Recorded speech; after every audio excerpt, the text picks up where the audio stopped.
House Intel Chair Devin Nunes is tightening the screws in his investigation into alleged surveillance abuses of the Trump campaign. The congressman is now referring the names of 17 current and former Justice Department and FBI officials to the heads of the House Oversight and Judiciary Committees for interviews. Just hours ago, he added 10 more names to the list, this time former Obama State Department employees. Joining us now with more exclusively is Congressman Devin Nunes. Congressman, it's great to see you. Now, I know people watching across the country, they're getting ready for 4th of July. They're thinking, Devin Nunes wants more information. I'm playing devil's advocate here. When will it end? It's like you're always complaining about documents. Now you're complaining about people. But there are a lot of people on this list that are new names to people, like Victoria Nuland. Tell us why you want her to testify.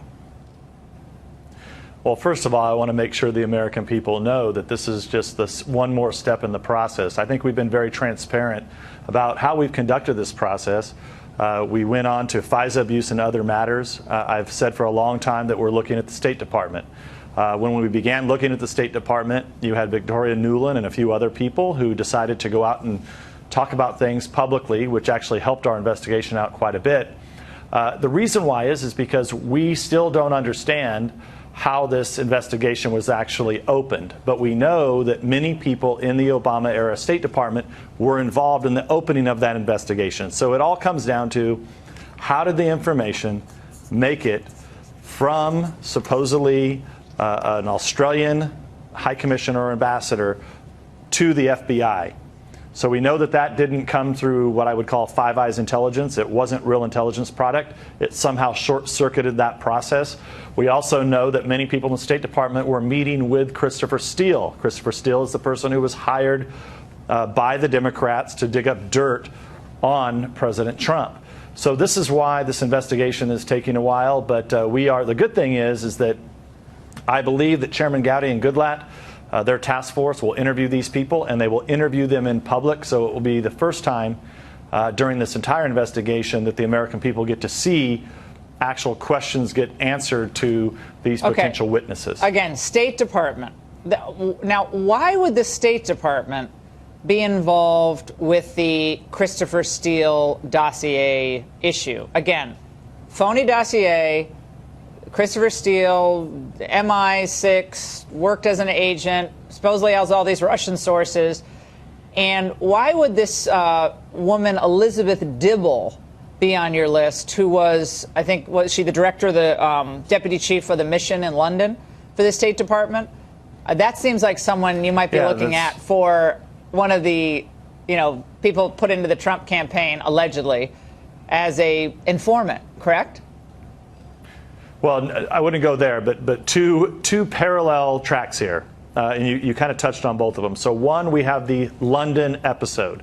Somehow information made it from the Australian government to the FBI. We believe that went through London and somehow went to the Obama State Department that then ended up in the Justice Department. So that's one track. The second track is Christopher Steele.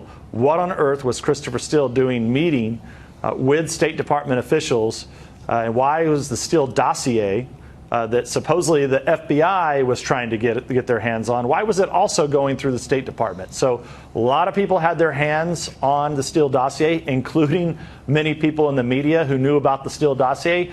And this is really a collapse. What we're having to do here as the legislative branch of government, we're having to do the work that the media won't do, because there are very few in the media who will actually cover this story to try to get to the bottom of it.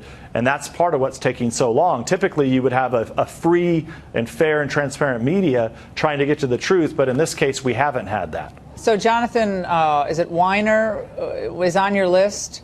Who is he? And I guess it was several months ago, he said he's being unfairly targeted by you.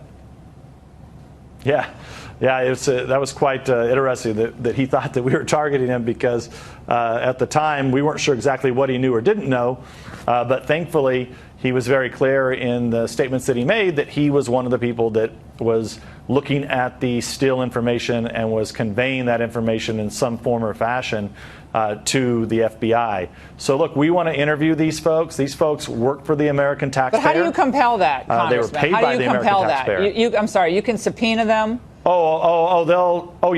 going to testify. I mean, they can plead the fifth, but this isn't going to be like the documents where we've had to continue to fight with the Justice Department in order to have access to documents. This is much different. These are all American citizens. They will, if they do not agree to appear under oath and testify, then they will be subpoenaed. That I can tell you for sure. I want to get your reaction to something Adam Schiff, Congressman Schiff, ranking Democrat on your committee, said about you and your colleagues last week on CNN. The four horsemen of this apocalypse have been Devin Nunes and Trey Gowdy, Mark Meadows, and Jim Jordan. They have been leading the charge basically to require the Justice Department to give them materials that can be leaked or fed or misrepresented, like the infamous Nunes memorandum, in the service of the president. And in the meantime, they do enormous damage to these institutions. Ultimately, they'll be held accountable. Sounds like a threat, Congressman. Yeah, we're not going to be threatened by the Democrats. I mean, look, they're the ones that have all this blood on their hands. They're the ones who have completely destroyed the FBI and DOJ. How did they do that? They did that by digging up dirt. The Clinton campaign dug up dirt, put it into a dossier, fed it into the FBI, and the FBI used our counterintelligence capabilities against a political campaign. That's what happened here. So the Democrats in the House and the Senate, they've continued to want to obfuscate. They've continued to want to cover up. If it was, we listened to the Democrats, we would have never even found out that the Democrats and Hillary Clinton paid Christopher Steele to generate this dirt on President Trump.